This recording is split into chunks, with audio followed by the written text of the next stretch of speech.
গ্রামের গরিব ও পিছিয়ে পড়া মানুষদের মধ্যে বিনামূল্যে চিকিৎসা পরিষেবা পৌঁছে দিতে দক্ষিণ চব্বিশ পরগনা জেলার কাকদ্বীপ ব্লকে ভারত সেবাশ্রম সংঘের গ্রামীণ সেবা কেন্দ্র মন্মথপুর প্রণব মন্দিরের কাছে চালু হলো স্বামী প্রণবানন্দ মেডিকেল পরিষেবা।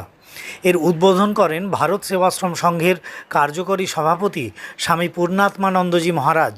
তিনি জানান, এখন থেকে অ্যালোপ্যাথি ও হোমিওপ্যাথি চিকিৎসায় সাধারণ মানুষ এখানে সুযোগ পাবেন। স্থায়ী বাসন্তী মণ্ডপের উদ্বোধন করেন স্বামী পূর্ণাত্মানন্দজি মহারাজ। এই অনুষ্ঠানে সারা রবীন্দ্র গ্রাম পঞ্চায়েত এলাকা থেকে সাধারণ ভক্তরা স্বামীজির আশীর্বাদ গ্রহণ করেন।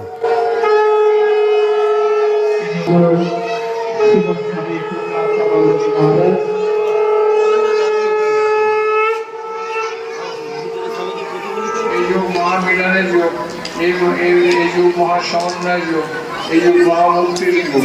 তাই সবাইকে একত্র হয়ে ধৈর্য স্তরকে সঙ্গে এগিয়ে যেতে হবে। আর আত্মবিশ্বাস, আত্মনির্ভর আত্মনির্ভর নিয়ে এগিয়ে যেতে হবে। আর আমাদের লক্ষ্য হচ্ছে মহামুক্তি, আত্মলব্ধি। আমরা যখন কারোর সঙ্গে কথা বলি, সে সবার আগে আমি বলেছি। প্রত্যেক মানুষের ছেলে মেয়েরা, বড়রা, বুড়া বুড়ি সবাই বলে আমি।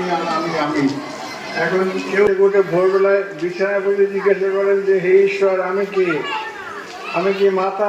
এটা তো আমার মাথা, আর আমার মাথা, আমার শরীরে, আমার হাত পা সবই তো থাকবো, আমি কোথায় আছি?